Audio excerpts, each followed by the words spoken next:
అప్పుల బాధలు వెంటాడుతున్నాయా? అయితే 6 JVR వారి జాతిరత్నాలు ధరించండి.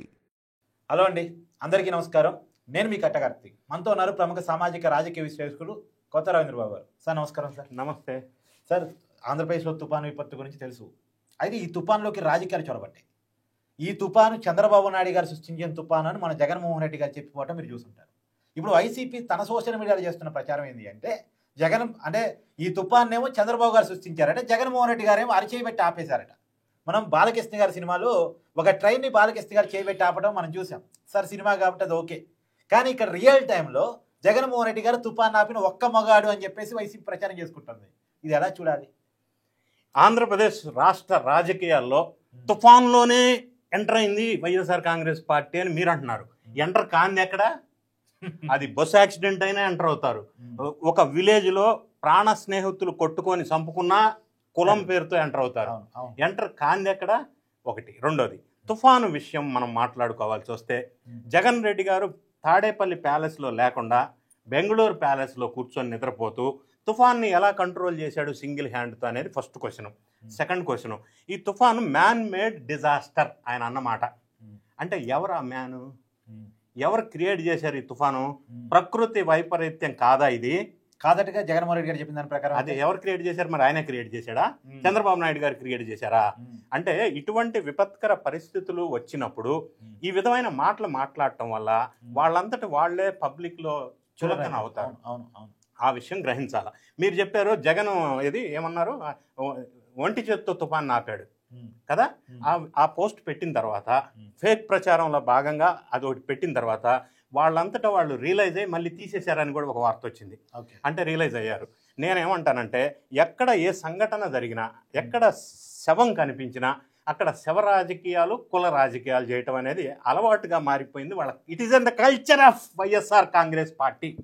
ఈ మాట ఎందుకు అంటున్నానంటే, తుఫాన్లు అరికట్టడంలో, నియంత్రించడంలో చంద్రబాబు నాయుడు గారిని మించిన డిజాస్టర్ మేనేజ్మెంట్ ఎక్స్పర్ట్ ఆంధ్రప్రదేశ్లో ఎవరన్నా ఉన్నారా? నేను ఇవాళ బీఆర్ఎస్ స్టేట్మెంట్ చూసాను సార్. కేటీఆర్ ఇంతకుముందే మాట్లాడారు. ఆయన అంటూ ఆంధ్రప్రదేశ్లో చంద్రబాబు నాయుడు గారు డిజాస్టర్ని ఎలా ఎదుర్కొన్నారు, ఇక రేవంత్ రెడ్డి గారు తుఫాన్ని తెలంగాణలో ఏ విధంగా డీల్ చేశారు అంటే ఎగ్జాంపుల్ చెప్తూ కంపారిజన్ చేస్తూ చంద్రబాబు నాయుడు గారిని చూసి నేర్చుకోవాలని టీడీపీ పార్టీ అంటే పడని చంద్రబాబు నాయుడు గారిని రాజకీయంగా వ్యతిరేకించే కేటీఆర్ మాట్లాడారు. పక్క రాష్ట్రంలో మరి ఆంధ్ర రాష్ట్రంలో ఉన్న వీళ్ళు మాట్లాడుతున్నారే డిజాస్టర్ మేనేజ్మెంట్లో ఎక్స్పర్ట్ చంద్రబాబు నాయుడు గారు. హ్యావింగ్ సెడ్ దిస్ ఎందుకన్నానంటే, మనం వెనక్కి వెళ్ళి ఒక్కసారి పరిశీలించినట్టయితే 2014లో హుదూద్ తుఫాన్ వచ్చినప్పుడు ఒక వ్యాన్లోనే 24 hours బస చేసి వారం రోజులు అక్కడే ఉండి, అంటే యుద్ధ ప్రాతిపదిక మీద భారీ ఎత్తున అంటే రికవరీ చేసేసి, అంటే ఫర్ ఎగ్జాంపుల్ చెప్తా నీకు, వైజాగ్లో హుదూద్ తుఫాన్ వచ్చినప్పుడు ఎలక్ట్రిసిటీ పోల్స్ అన్ని విధ్వంసం అయిపోతే ఇమీడియట్గా ఎలక్ట్రిసిటీ రెస్టోర్ చేయడం కోసం 10,000 మంది ఎలక్ట్రిసిటీ లైన్ మెన్ అక్కడికి దించారు. అవును. అంటే ఇదొక ఎక్స్పీరియన్స్, ఎక్స్పర్టైజ్. ఆ విధంగా హుదూద్ తుఫాన్ని సక్సెస్ఫుల్గా అప్పట్లో హ్యాండిల్ చేశారని మనం అందరం విన్నాం. తర్వాత 2018లో తుత్లీ తుఫాన్ వచ్చినప్పుడు ఏ విధంగా హ్యాండిల్ చేశారు, ప్రాణ నష్టాన్ని తగ్గించగలిగారు ఒకటి. తర్వాత మనకు విజయవాడలో వరదలు వచ్చినాయి, మనం చూసాం రీసెంట్గా. ఆ వరదలు వచ్చినప్పుడు స్వయంగా చంద్రబాబు నాయుడు గారు ముఖ్యమంత్రి హోదాలో ఆ ఘటనా స్థలానికి వెళ్ళి ప్రత్యక్షంగా వాళ్లతో సహాయ సహకారాలు అందించి ఏ విధంగా వాళ్ళని కాపాడగలిగాడు. ఆ టైంలో జగన్ రెడ్డి గారు ఆ ప్రాంతంలో ప్రజలతో ఇంటరాక్ట్ అవ్వకుండా ₹1 విరాళం ప్రకటించాడు. అది ఎవరికి ఇచ్చారనేది ఇంతవరకు తెలియదు. అవును, ఎవరికి తెలియదు కదా. వాటర్ ప్యాకెట్, పాల ప్యాకెట్లకి లెక్క జమ చేశారు, అది వేరే విషయం. సో ఈ విధంగా వ్యవహరించినటువంటి పార్టీ అధ్యక్షుడు, ఆ పార్టీ శ్రేణులు ఈరోజు తుఫాను గురించి, ఇప్పుడు జరిగిన తుఫాను గురించి, మోంతా తుఫాను గురించి మాట్లాడుతున్నారే. ఇప్పుడు మనం ఒక్కసారి పరిశీలించినట్టయితే చంద్రబాబు నాయుడు గారు టెక్నాలజీ వాడటంలో ఎక్స్పర్ట్, ఒక బ్రాండ్ అంబాసిడర్.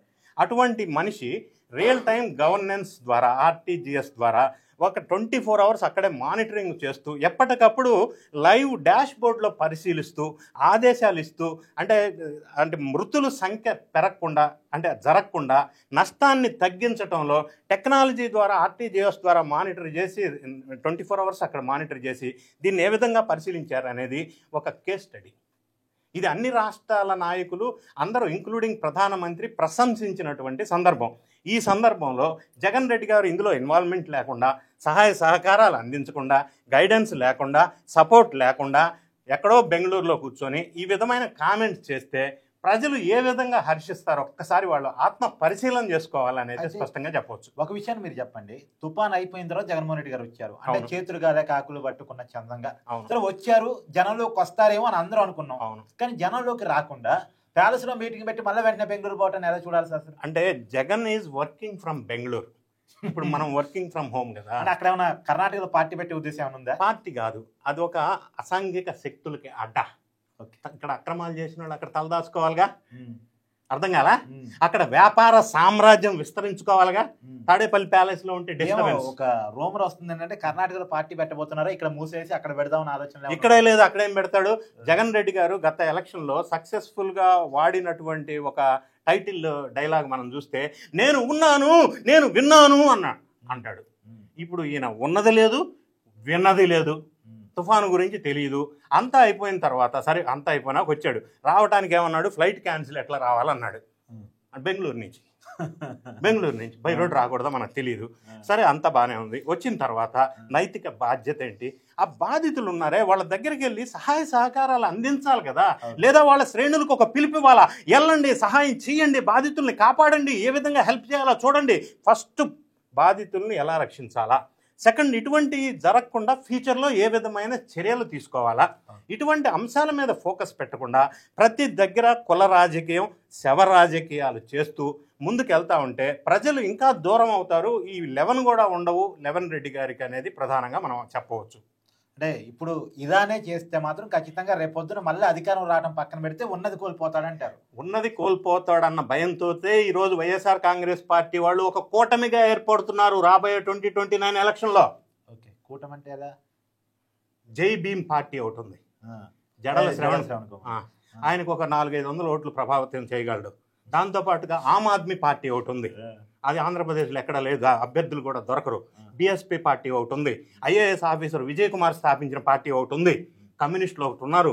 వీళ్ళందరినీ కలిపి రాబోయే ఎలక్షన్లో మీరు ఇంత ఫేక్ ప్రచారాలు చేసినా, ఇంత కులాల మధ్య చిచ్చు పెట్టినా, ఓట్లు వేయకపోతే రాబోయే ఎలక్షన్లో మాత్రం వీళ్ళందరూ కలిసి ఒక కూటమిగా ఏర్పరచుకుంటారు. ఒక 1000-2000 ఓట్లు ప్రభావితం అవుతాయి. అంటే నేను అనుకుంటాం మిగతా వాళ్ళంతా ఓకే కానీ కమ్యూనిస్టులు కలుస్తారని నేనైతే అనుకోవట్లేదు. వాళ్ళకి వేరే గత్యంతరం లేదు, కలిస్తే కొద్దిగా బెటర్ అవుతుంది. అయినా కలవరు ఏమో తెలియదు. అంటే ఈ వార్తలు జై భీమ్ పార్టీ అధ్యక్షులు ప్రెస్ ముఖంగా చెప్పిన మాటలు నేను చెప్తున్నా. సరే ఆయన ట్రై చేయొచ్చు, ఆయన కలుస్తారేమో కానీ అంటే నేను అనేది చివరాఖరికి అంటే నాకు తెలిసిన సమాచారం మేరకు సార్ 2014 ఎన్నికల్లోనే కమ్యూనిస్టులతో పొత్తు పెట్టుకోవడానికి జగన్మోహన్ రెడ్డి గారు ట్రై చేస్తే వాళ్ళ దగ్గర కూడా రానిలేదు. అంటే నేను అనేది చివరాఖరికి 1000-2000 ఓట్లు ప్రభావితం చేయగలిగిన పార్టీలతో కూడా పొత్తు అన్న విషయం చర్చ జరుగుతుందంటే అది అవమానకరమైన విషయం. అది వేర్ దే స్టాండ్, వాళ్ళు ఎక్కడ ఉన్నారు అనేది వాళ్ళకి ఆ మాట విన్నప్పుడు మనం అంచనా వేసుకోవచ్చు వాళ్ళ ఆలోచన విధానాన్ని బట్టి. సో ఏదేమైనా కూడా ఇటువంటి చెత్త రాజకీయాలు, బురద రాజకీయాలు వరదల్లో చేయకుండా సహాయ సహకారాలు అందించి మంచి పేరు తెచ్చుకుంటే బాగుంటుంది అనేది నా సూచన. Thank you. Thank you.